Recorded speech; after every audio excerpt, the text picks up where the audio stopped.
जय भारत. बांधवांनो, आज मी या ठिकाणी उभा आहे.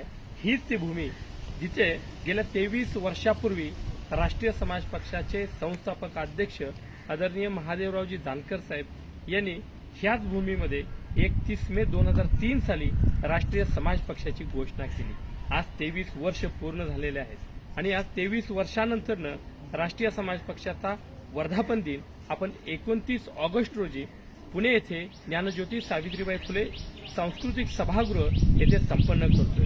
पण ज्या 23 वर्षापूर्वी ह्या भूमीमध्ये पुण्यश्लोक अहिल्यादेवी होळकर यांचे आशीर्वाद घेऊन या पक्षाची स्थापना केली, निर्मिती केली आणि खऱ्या अर्थानं उपेक्षिताला अपेक्षित ठिकाणी घेऊन जाण्यासाठी ज्या पद्धतीनं पुण्यश्लोक अहिल्यादेवी होळकर यांनी राज्यकारभार केला, एक महिला असून राज्यकारभार करत असताना त्यांनी हातामध्ये तलवार घेऊन ज्या मनगटामध्ये बळ, बुद्धी आणि चातुर्य आहे तो स्वकर्तृत्वावर लोकाभिमुख राजा बनू शकतो हे जगाला ठमकावून सांगत एका मातेनं राज्यकारभार केला. त्यामुळं निश्चित तो आदर्श डोळ्यासमोर ठेवून या भविष्य काळात राष्ट्रीय समाज पक्षाच्या माध्यमातून असाच राज्यकारभार ह्या राज्यामध्ये या देश पातळीवरती चालला पाहिजे. या भूमिकेतून महात्मा ज्योतिबा फुले यांच्या विचारधारेवरती महात्मा ज्योतिबा फुलेंना अभिप्रेत असणारा सत्यशोधन, समाज प्रबोधन, राष्ट्र संघटन या भूमिकेतून जानकर साहेबांनी राष्ट्रीय समाज पक्षाची स्थापना केली होती. आज आनंद झाला. ह्या भूमीत आल्यानंतर एक लढायला वेगळे बळ मिळतं.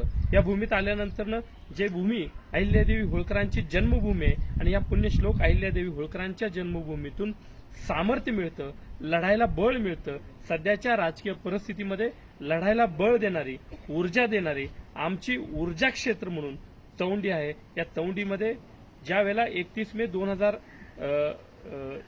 2003 ला राष्ट्रीय समाज पक्ष स्थापन केला, पण तत्पूर्वी यशवंत सेनेच्या माध्यमातून जानकर साहेब कार्यरत होते. ह्याच चौंडीची ओळख ह्या देशाला 31 मे तारखेची ओळख सुद्धा कोणी करून दिली असेल तर ते यशवंत सेनेचे तत्कालीन सरसेनापती महादेवरावजी जानकर साहेबांच्या माध्यमातून ह्या भूमीत 31 मेला पुण्यश्लोक अहिल्यादेवी होळकरांची जयंती सुरुवात झाली.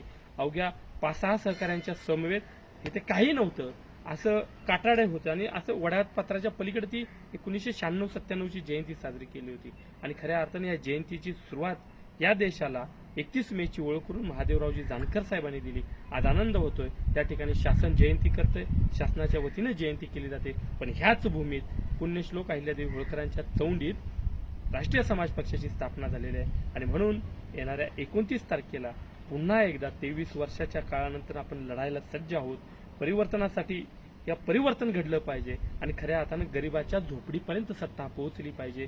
जी पुण्यश्लोक अहिल्यादेवी होळकरांनी राज्यकारभार केला त्यांना अपेक्षित तो अभिप्रेत असणारा राज्यकारभार या महाराष्ट्रामध्ये, या देशामध्ये झाला पाहिजे. यासाठी निश्चित बांधवांना आपण लढूया, एकत्र येऊया आणि संघर्ष करूया.